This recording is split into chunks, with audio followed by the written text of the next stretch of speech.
man thơ moiman pha có thuộc dương như ớt say môi hai man pha thơ man môi la nơ hoa vơ tay bù hạ tao ảo lem nua sa bù bay thơ ma nơ ta chôn ha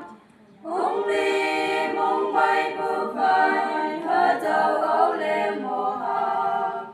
môi hai man bù ảo lem mô nơ mềm ha thơ man bù hai ba la nơ nhà nhiên đau yam bù mô ở đâu ảo lem mô như thơ môi la nơ nhi nôn ha ảo lem nắng bay bù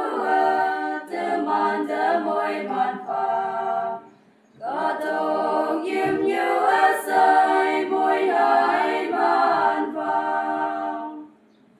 ở đâu ảo lem mô như chú ai dậy lại bù mô đi cơ say có thuộc thế dài cơm lo sa chi ảo lem quay mơ ở say ở la ngài lo đâu khi ở thơ ma lô chạy lại tai ha thơ man bù hay ba la nè nhà nhiên đau yam bù mô ở đâu ảo lem mô như thơ môi la nè nhi nôn ha ảo lem nắng bay bù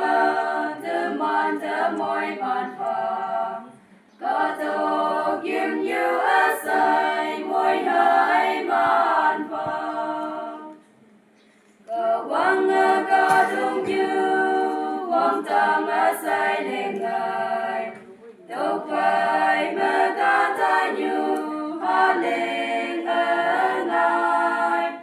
bao nhiêu yên trong yên yên xin xót chữ bên lên ngài